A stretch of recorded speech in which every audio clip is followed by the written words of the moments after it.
Уважаеми зрители, снощи беше Хелоуин и при мен в Перник, като дойдат деца на Хелоуин на вратата ми, всеки път ми правят пакост, защото аз винаги това избирам.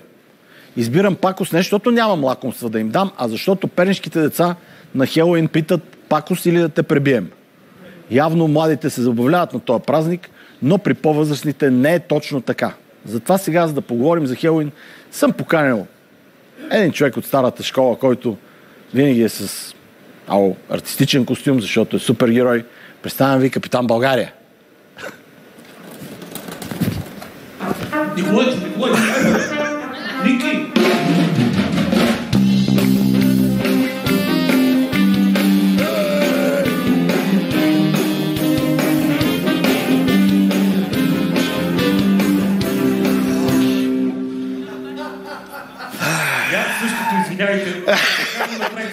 Извинявай се, така полетях в началото. 4 пъти по-бързо. Дай се. Дай.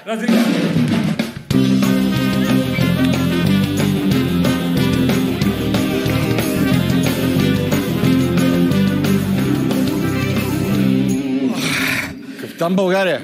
Ще е много полет, голем полет. Разпада ти се и костюма. Разпада ми кола. Нищо, той е такъв костюм имах на времето. Каравара. Кажи как си? Как да съм? Виж как съм. Се разпада вече. Как да съм, Ивче? Как да съм? Не съм като преди вече, моето момче. Но като съм по-добре съм от тия сега. Аз съм супергерой, въпреки че съм на 93 години. Ма много добре изглеждаш, браво. Каква е тайната ти? Тайната е, че на времето един старшина така ме опъна. Не бе, Капитан България. Питахте каква е тайната на дълголетието, не за... Ти за дълголетието ли питаш? Да. Що така ме... Такова да се излагам аз тайната. Сега... Нали ме покани да говорим за Хелоуин, тази тайна съм я пазил 93 Добре, години. кажи, какво мислиш? Покани ме за Хелоуин, сега се излагам. Кажи, какво мислиш за Хелоуин? Какво да мисля вече, като се издадох? Какво да мисля? Така е, Какво да мисля, Ивче? Какво да мисля? Сега за нищо не става този Хелоуин. Каравара. Колко ще изкара този Хелоуин? На времето какъв Хелоуин имахме, че чак нямахме. Да, бе.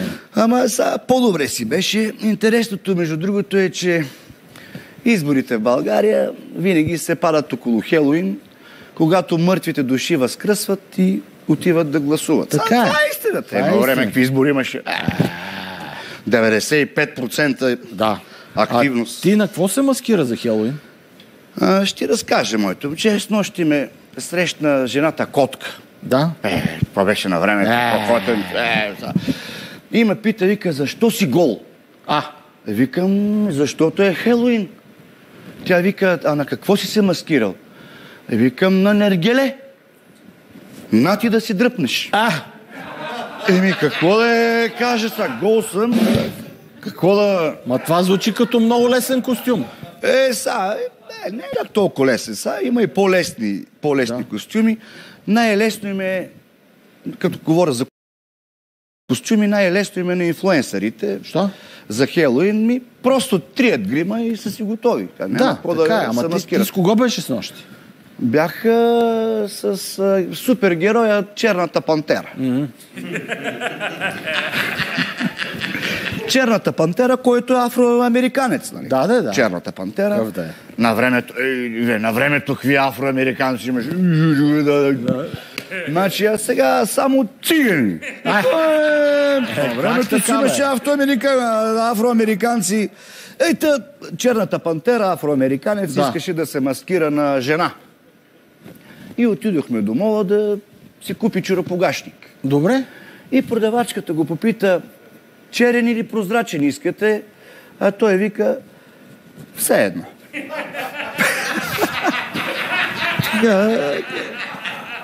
Ти се говориш как на времето е било по-хубаво. Много беше на времето. Защо така говориш? Хубаво беше, Ивче. Не е като сега, бе.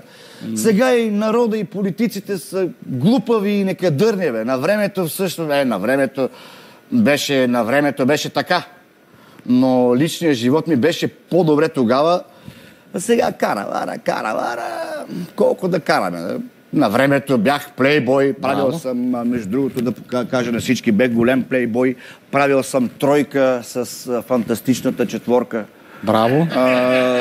С германки, с рускини, с унгарки. А са какво? Георги, Микеле и Емил. Какво е тия джендари? Как си така в това отношение?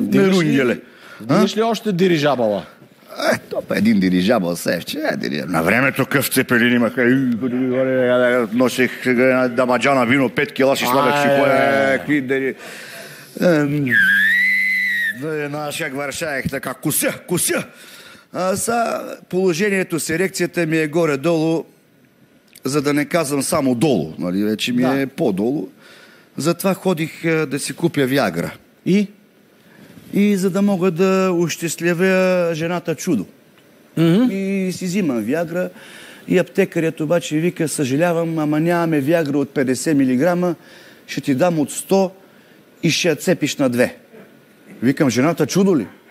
Той вика, не бе, таблетката. Ти имаш много голям опит. Може ли да посъветваш нещо по-младите? Младите, едни млади са. Да, молят се, нищо не става. Чеп за зелен не става от тях. Кой ти кажа, нищо не става. Мога да ги посъветвам всички. Не внасяйте парите си в банка, дори да ви обещават, че ще ви дадат лихва и ще се увеличат. Запомнете от мен. Само она работа се оголемява в чужди ръце. Капитан България, ти си на 93 години. Изглеждаш наистина много добре, но все пак нали си не възрастен. За тайната пак да ме Не, мислиш и за смъртта. За смъртта? Не съм се сещал за бившата си. Не съм се сещал за смърт. Но знам за какво ме питаш. Да. Аз не мисля за смъртта, но моите приятели и супергерои наскоро ме питаха, капитане, как искаш да те погребем? Така? Викам, искам да ме погребете умрял, че като знам какви сте изроди...